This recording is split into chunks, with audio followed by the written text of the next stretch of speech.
আমার গাড়িতে যে প্রবলেমগুলো হচ্ছিল আগে, সেই প্রবলেমগুলো এখন কি সলভ হয়ে গেছে? একেবারে সলভ হয়ে গেছে। আর গাড়ি চালিয়ে এখন কি বুঝলে? গাড়ি চালিয়ে এখন বুঝছি, গাড়িটা আগে আমি যেভাবে চালাতাম চাপ চাপ লাগতো, যেন মনে মতো পেছন থেকে কেউ টেনে ধরে রয়েছে গাড়ি, সেই গাড়িটা এখন ফ্রি হয়ে গেছে। হ্যাঁ, ক্লাচটা আমার খুব টাইট ছিল, দাদা ক্লাচটা শুধু সেফ সার্ভিস করে দিয়েছে, ক্লাচটা খুব সুন্দর হয়ে গেছে।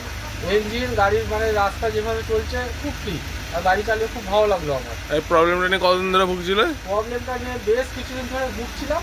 হ্যাঁ, ওই অবস্থায় আমি গাড়ি চালাচ্ছিলাম, আর আমি দাদা ভিডিও ইউটিউবে দেখে আমি এসেছি, আমাদের ওখানে ওই জন্য গাড়ি দিও নি। আমি ওই সমস্যা নেই, বেশ কিছুদিন গাড়ি চালিয়ে সময় নিয়ে এখানে দিয়েছি। ওকে, থ্যাংক ইউ। দাদা আমার গাড়ি সম্পূর্ণ ঠিক করে দিয়েছে, আমি খুবই খুশি। মাহিন্দ্রা জাইলোতে গাড়িতে প্রবলেম হচ্ছে, গাড়ি প্রচুর ভাইব্রেশন করছে ইঞ্জিন, আর গাড়ির ক্লাচ প্লেট হার্ড আছে।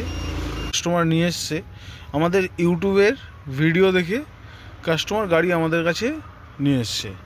তো ফার্স্ট কাস্টমার এই প্রবলেম নিয়ে এর আগে গাড়িতে ইঞ্জেক্টরের কাজ করিয়ে ফেলেছে।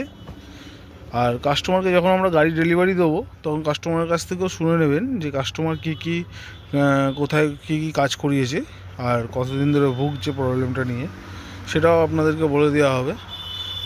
আর তার আগে আপনাদেরকে আমরা প্রবলেম দেখাই। গাড়ি দেখুন, ইগনিশন সুইচ অন করে নিয়েছি, তার আগে আবার ইগনিশন সুইচ অফ করলাম। গাড়ি একদম পুরো ঠান্ডা আছে। গাড়ি ঠান্ডা আছে কি না সেটা আপনাদেরকে আগে দেখিয়ে দিই। দেখুন, গাড়ি একদম পুরো ঠান্ডা আছে। গাড়ি আমরা সাইলেন্সার পাইপে হাত দিয়ে দেখছি, গাড়ি একদম পুরো ঠান্ডা। হোস পাইপে হাত দিয়েছি, একদম পুরো গাড়ি ঠান্ডা আছে। এইবার গাড়ি আমরা ইঞ্জিন স্টার্ট করব। দেখুন, গাড়িতে এই যে জার্কিংটা হচ্ছে, এই জার্কিংটা প্রবলেম আমাদের ডাউট ইঞ্জেক্টর থেকে। তো অতএব ইঞ্জেক্টর কীভাবে চেক করবো? কারণ এই গাড়িতে আমি ইঞ্জেক্টরের যদি জ্যাক আমি এরমভাবে খুলে দিই, গাড়ি বন্ধ হয়ে যাবে। তো সেই কারণে আমাকে কি করতে হবে, আমি আর একটা ইঞ্জেক্টর নিয়ে নিয়েছি, সেই ইঞ্জেক্টরটা দিয়ে আমরা বাইরে চেক করব। এইমাত্র জার্কিং দেখলেন, এইবার আমি একটা ইঞ্জেক্টরে জ্যাক খুলে নিয়েছি, আমি ইঞ্জেক্টরটা লাগাবো, দেখবো জার্কিং বাড়লো না কমলো। দেখুন, ফার্স্টে 1 নম্বর লাগিয়ে নিয়েছি, এবার গাড়ি ইঞ্জিন স্টার্ট করছি। দেখি, স্টার্ট কর। দেখুন, জার্কিং আগের থেকে বেড়ে গেছে। এইবার আমরা এই ইঞ্জেক্টরটা খুলে গাড়ি বন্ধ করে দেওয়া হয়েছে। এই ইঞ্জেক্টরটা খুলে আমরা 1 নম্বরে লাগাবো, 1 নম্বরেটা লাগিয়ে 2 নম্বরেটা খুলবো। দেখুন, এবার 2 নম্বর খুলে নিয়েছি, এবার গাড়ি আমরা আবার ইঞ্জিন স্টার্ট করব। স্টার্ট কর। দেখুন, আগেও যা জার্কিং ছিল, আগে যেমনি জার্কিং বেড়ে গেছিলো, এখন জার্কিংটা কমে গেল, কিন্তু প্রথমে যে জার্কিং ছিল সেই জার্কিং আছে। এইবার আবার গাড়ি আমরা অফ করব। এবার দেখুন, আমরা 3 নম্বর ইঞ্জেক্টরের জ্যাক খুলে আমরা এই ইঞ্জেক্টরটা লাগিয়ে নিয়েছি। 3 নম্বরে ইঞ্জেক্টরের জ্যাক খোলা আছে। গাড়ি ইঞ্জিন স্টার্ট কর। দেখুন, 3 নম্বর ইঞ্জেক্টরের জ্যাক খোলার পরে গাড়ি ইঞ্জিনের ভাইব্রেশন আগের তুলনায় অনেক কমে গেছে। দেখুন, আগে যে গিয়ার লিভার যে হু করে লাফাচ্ছিল, সেই লাফানিটাও নেই গিয়ার লিভারের। এইবার আমরা 4 নম্বর ইঞ্জেক্টর খুলে নিয়েছি। 4 নম্বর ইঞ্জেক্টর দেখুন, 3 নম্বর ইঞ্জেক্টরের কাপলার লাগিয়ে দিয়েছি। স্টার্ট কর গাড়ি। আর 4 নম্বর ইঞ্জেক্টরের কাপলার খোলা। দেখুন, 4 নম্বর ইঞ্জেক্টরেরও কাপলার খুলে দিলে আরও বেশি কাঁপছে। বন্ধ কর। তো মেন প্রবলেম হয়ে রয়েছে এই 2 নম্বর আর 3 নম্বর ইঞ্জেক্টরে। তো আমরা দুটো ইঞ্জেক্টর চেঞ্জ করে গাড়িতে লাগিয়ে দেখব যে গাড়ি পারফেক্ট আছে কি নেই। দেখুন, আমরা 3 নম্বর ইঞ্জেক্টরে জ্যাক খুলে নিয়েছি। আমরা এই যে ইঞ্জেক্টর দিয়ে টেস্ট করছিলাম, সেই ইঞ্জেক্টরটা আমরা বাইরে ফিটিং করছি, কারণ ফার্স্ট দেখে নিচ্ছি ইঞ্জেক্টরের কারেন্ট পারফেক্ট আসছে কি আসছে না। চল, স্টার্ট কর। দেখুন, ইঞ্জেক্টরটা বাস্ট হচ্ছে কি হচ্ছে না ওটাই দেখবো। চল, স্টার্ট কর। দেখুন, ইঞ্জেক্টর বাস্ট একদম পারফেক্ট হচ্ছে, ফায়ারিং ঠিক আছে। এইবার আমরা এই গাড়ির ইঞ্জেক্টরটা খুলে আমরা দেখবো এই ইঞ্জেক্টরটা বাইরে ফাটছে কি ফাটছে না। আমরা ইঞ্জিনের তো ইঞ্জেক্টর 4টে খুলে নিয়েছি, আর ট্যাপিট কভার ইঞ্জিনের সাইড থেকে যে মোবিলগুলো লিকেজ করছে, তার জন্য আমরা ট্যাপিট কভার খুলতে গিয়ে দেখছি ট্যাপিট কভার এখানে ভাঙা, আর এখানটা আটা দিয়ে আগেই পেস্ট করা ছিল। তো ট্যাপিট কভার 2-3 জায়গায় ভাঙা আছে, এখানেও ভাঙা আছে। দেখুন, এমসিল দিয়ে পেস্ট করা আছে।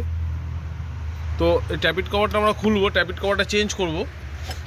ট্যাপিট কভার চেঞ্জ করে আমরা তার কাস্টমারের সঙ্গে কথা বলবো যে ট্যাপিট কভার কী করবে, কারণ ট্যাপিট কভার তো চেঞ্জ করতেই হবে। তবু কাস্টমারকে একবার আমরা জানাবো।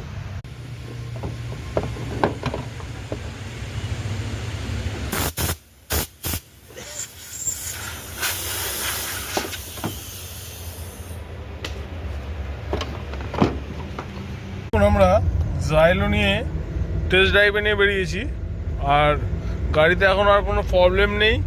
আগে গাড়ি ধরুন আমি এই স্পিডে চালাচ্ছিলাম যখন, তখন একটা জার্কিং হচ্ছিল, দিয়ে পিক আপটা একটা জায়গায় গিয়ে স্টেবল হচ্ছিলো।